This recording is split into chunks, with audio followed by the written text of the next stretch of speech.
ಕೊಡಗು ಧ್ವನಿ digital media, ಇದು ಕೊಡಗಿನ ನಂಬರ್ 1 ಯೂಟ್ಯೂಬ್ ಚಾನಲ್. ನಮಸ್ಕಾರ ವೀಕ್ಷಕರೇ, ನಾನು ನಿಮ್ಮ ಜಗದೀಶ್, ಕೊಡಗು ಧ್ವನಿ ಡಿಜಿಟಲ್ ಮೀಡಿಯಾದಿಂದ. ಇವತ್ತು ತಿತಿಮತಿ ಭಾಗಕ್ಕೆ ನಾನು ಬಂದಿದ್ದೀನಿ. ಅದು ಕೂಡ ದೇವಮಚ್ಚಿ ಅಕ್ಕೆಮಾಳ ಈ ಭಾಗಕ್ಕೆ ನಾನು ಬಂದಿದ್ದೀನಿ.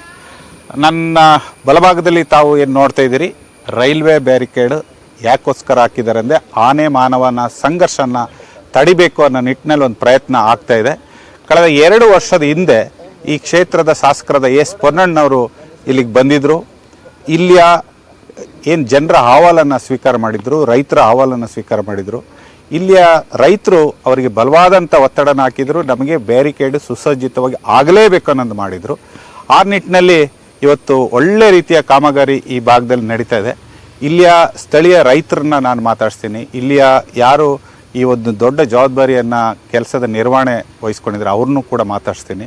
ಎಷ್ಟು ಸುಂದರವಾಗಿ ಕೆಲಸ ಆಗಿದೆ, ಎಷ್ಟು ಗುಣಮಟ್ಟವಾಗಿ ಕೆಲಸ ಆಗಿದೆ, ಎಷ್ಟು ನೀಟ್ನೆಸ್ ಆಗಿ ಕೆಲಸ ಮಾಡಿದೆ ಅನ್ನೋ ಒಂದು ಸಮಗ್ರ ಚಿತ್ರಣವನ್ನು ನಾನು ನಿಮಗೀಗ ತೋರಿಸ್ತಾ ಹೋಗ್ತೀನಿ.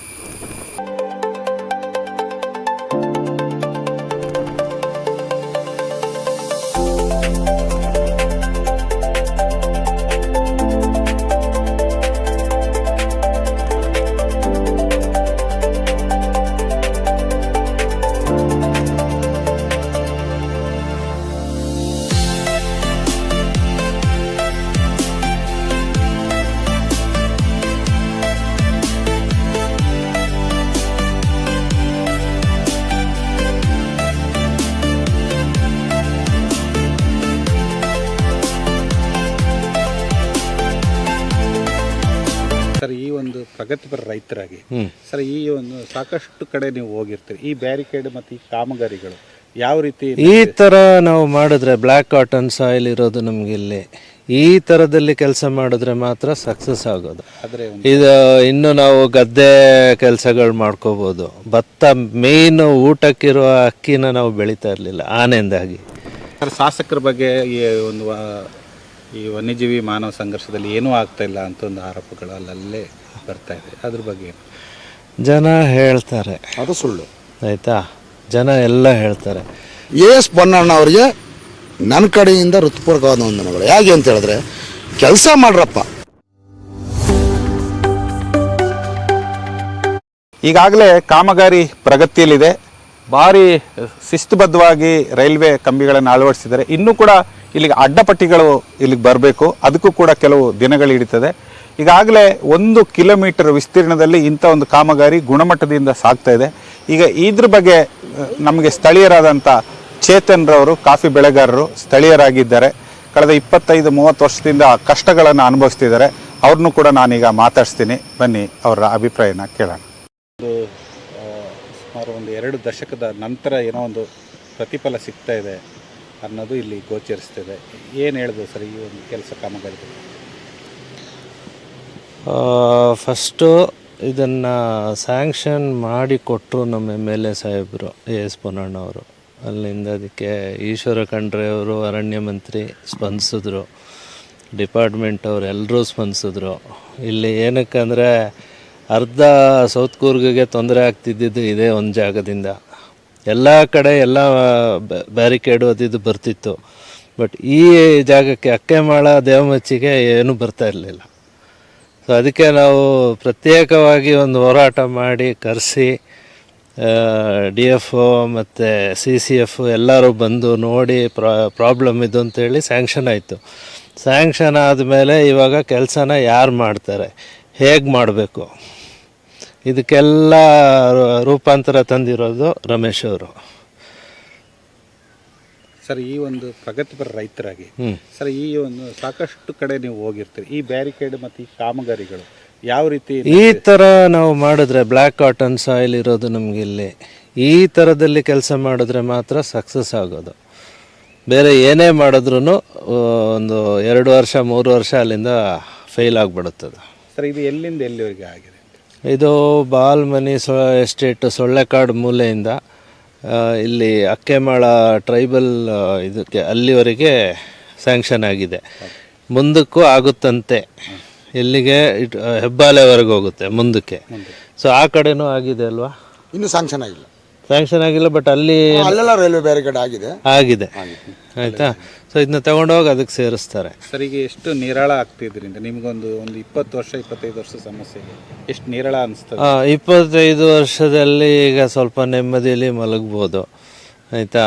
ಇವಾಗ ಆನೆ ಅಂತೂ ಸಿಕ್ಕಾಪಟ್ಟೆ ಬರ್ತಾ ಇದೆ, ಬಟ್ ಇದು ಮುಗಿಯೋವರೆಗೆ ಎಷ್ಟು ದಿನ ಬರ್ತದೆ ಬರಲಿ ಅಂತ ಸುಮ್ಮನೆ ನೆಮ್ಮದಿಯಲ್ಲಿ ಮಲ್ಕೊಳ್ತಾ ಇದ್ದೀವಿ. ಈಗ ಇದು ಇನ್ನು ನಾವು ಗದ್ದೆ ಕೆಲಸಗಳು ಮಾಡ್ಕೋಬೋದು. ಭತ್ತ ಮೇಯ್ನು ಊಟಕ್ಕಿರುವ ಅಕ್ಕಿನ ನಾವು ಬೆಳೀತಾ ಇರಲಿಲ್ಲ ಆನೆಯಿಂದಾಗಿ. 10-12 ಎಕರೆ ಗದ್ದೆನ ನಾವು ಹಂಗೆ ಪಾಳ್ಬಿಟ್ಬಿಟ್ಟಿದ್ದೀವಿ, ಏನೂ ಮಾಡ್ತಾ ಇಲ್ಲ ಅಲ್ಲಿ. ಸೊ ಇದರದ್ದು ಅಂದಾಜು ವೆಚ್ಚ ಎಷ್ಟು? 2-2.5 ಕೋಟಿ ಇರ್ಬೋದು. 2.5 ಕೋಟಿ ಇರ್ಬೋದು. ಹೌದು. ಸೊ ಇಷ್ಟು ಬೇಗ 2.5 ಕೋಟಿ ಸ್ಯಾಂಕ್ಷನ್ ಆಗಿ ಅದು ಕೆಲಸನ 20 ದಿನದಲ್ಲಿ ಮುಗಿಸಿದ್ದಾರೆ ಅಂತ ಹೇಳಿದ್ರೆ ಇದಕ್ಕೆ ಇವ್ರನ್ನ ನಾನು ಮೆಚ್ತೀನಿ, ರಮೇಶ್ ಅವ್ರನ್ನ. ಸರ್, ಶಾಸಕರ ಬಗ್ಗೆ ಈ ವನ್ಯಜೀವಿ ಮಾನವ ಸಂಘರ್ಷದಲ್ಲಿ ಏನೂ ಆಗ್ತಾ ಇಲ್ಲ ಅಂತ ಒಂದು ಆರೋಪಗಳು ಅಲ್ಲಲ್ಲೇ ಬರ್ತಾ ಇದೆ, ಅದ್ರ ಬಗ್ಗೆ ಏನು? ಜನ ಹೇಳ್ತಾರೆ, ಅದು ಸುಳ್ಳು, ಆಯಿತಾ. ಜನ ಎಲ್ಲ ಹೇಳ್ತಾರೆ. ಈಗ ನಾವು ಅವ್ರ ಜೊತೆಯಲ್ಲಿ ಕೆಲಸ ಮಾಡಿದ್ದೀವಿ. ಈಗ ನಾನು BJP ಕಾರ್ಯಕರ್ತ, ಅವರು ಕಾಂಗ್ರೆಸ್ ಪಕ್ಷದ ನಾಯಕರು, ಆಯಿತಾ. ಈ ಸತಿ ಅವ್ರಿಗೆ ನಾನು ಸಪೋರ್ಟ್ ಮಾಡಿದ್ದೀನಿ. ನಾಮಿನೇಷನಿಂದ ಹಿಡಿದು ವೋಟ್ ಮುಗಿಯೋವರೆಗೂ ನಾನು ಅವ್ರಿಗೆ ಸಪೋರ್ಟ್ ಮಾಡಿದ್ದೀನಿ. ಅವ್ರ ಕೆಲಸಗಳನ್ನ ನೋಡ್ತಾ ಇದ್ದೀನಿ. ಎಲ್ಲೂ ಕಳಪೆ ಕಾಮಗಾರಿ ಇಲ್ಲ. ಇಡೀ ವಿರಾಜಪೇಟೆ ತಾಲೂಕು ಇಡೀ ನೋಡಿದ್ರೆ ಪ್ರತಿಯೊಂದು ಜಾಗದಲ್ಲೂ ಕಳಪೆ ಕಾಮಗಾರಿ ಇಲ್ಲ. ಈಗ ಲಂಚಕ್ಕೆ ಮೊರೆ ಹೋಗ್ತಾರೆ ಅಂತ ಹೇಳಿದ್ರೆ, ಲಂಚ ಕೊಟ್ಟರೆ ಈ ಥರ ಕೆಲಸ ಮಾಡೋಕ್ಕಂತೂ ಸಾಧ್ಯ ಇಲ್ಲ. ಅಷ್ಟು ಗುಣಮಟ್ಟದಲ್ಲೇ ಅಷ್ಟು ಗುಣಮಟ್ಟದಲ್ಲಿ. ತಾವೊಬ್ಬರು ಸ್ಥಳೀಯರಾಗಿ ಇದ್ದೀರಾ ಅಂತ ನೋಡ್ಕೊಂಡು ಪ್ರತಿನಿತ್ಯ ಅಲ್ಲ, ನಾನು ಏನು ಹೇಳಿದೆ ಇವ್ರಿಗೆ ಅದೇ ಥರ ಇವರು ಸ್ಪಂದಿಸಿದ್ದಾರೆ. ಅದೊಂದು ಮೆಚ್ಚುಗೆ ನಾನು ಕೊಡ್ತೀನಿ. ಇನ್ನು ಎಲ್ಲೇ ಇದು ಬಂದ್ರೂ ಆ ಕೆಲಸನ ರಮೇಶೇ ಮಾಡಬೇಕು ಹೊರತು ನನಗೆ ಬೇರೆ ಯಾರ ಮೇಲೆ ನಂಬಿಕೆ ಇಲ್ಲ.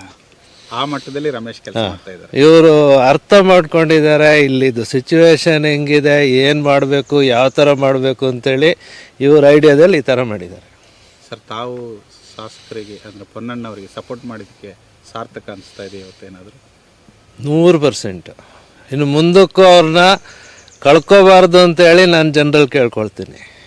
ಅವ್ರು ಬೇಕು ಇನ್ನಷ್ಟು ದಿನ. ಹಾಂ, ಅವ್ರು ಎಲ್ಲಿವರೆಗೆ ಅವರು ಜೀವ ಗಟ್ಟಿಯಾಗಿದೆ ಅಲ್ಲಿವರೆಗೂ ನಮ್ಮ ಲೀಡ್ರ್ ಆಗಿರಲಿ, ನಮ್ಮ ವಿರಾಜಪೇಟೆ ತಾಲೂಕು ಉದ್ಧಾರ ಆಗುತ್ತೆ.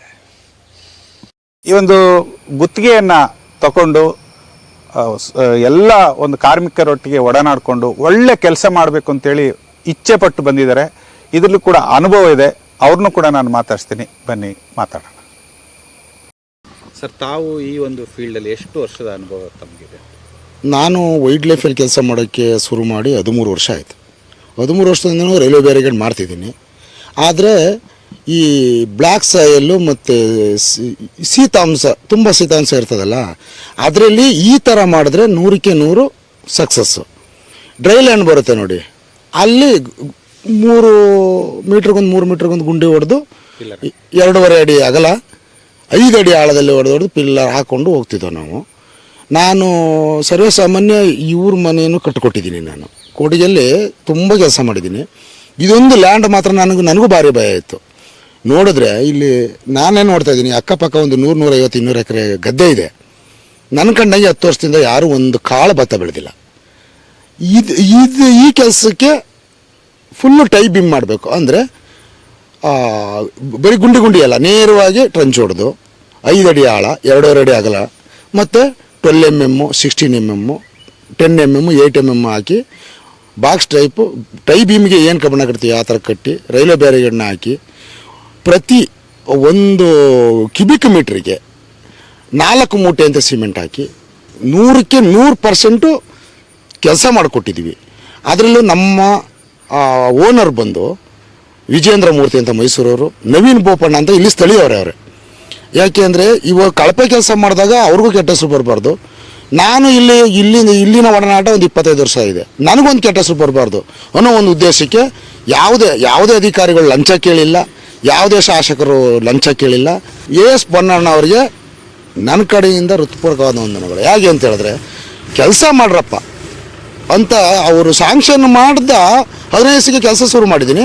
20 ದಿವಸಕ್ಕೆ 1 ಕಿಲೋಮೀಟ್ರು ಹಗಲು ರಾತ್ರಿ ಅನ್ನೋದು ಕಾರಣದ ಜನಗಳನ್ನ ತೊಂದರೆಗಳನ್ನ ನೋಡಿ ಕೆಲಸ ಮುಗಿಸ್ಕೊಟ್ಟಿದ್ದೀನಿ. ಖುಷಿ ಇದೆ ಸರ್ ಈ ಥರದ್ದು? ತುಂಬ ಖುಷಿ ಇದೆ ನನಗೆ. ನಾನಾ ರೀತಿ ಕೆಲಸ ಮಾಡ್ತಾ ಇದ್ದೀನಿ, ಎಲ್ಲ ಥರದ ಕೆಲಸ ಮಾಡ್ತಿದ್ದೀನಿ. ಆದರೆ ಈ ಕೆಲಸದಷ್ಟು ತೃಪ್ತಿ ಸಿಕ್ಕಿದೆ ನನಗೆ ಬೇರೆಲ್ಲೂ ಇಲ್ಲ. 12 ವರ್ಷದಿಂದ ಈ ಕಡೆಗೆ ಖುಷಿ ಆಗುತ್ತೆ, ತುಂಬ ಖುಷಿ ಆಗುತ್ತೆ.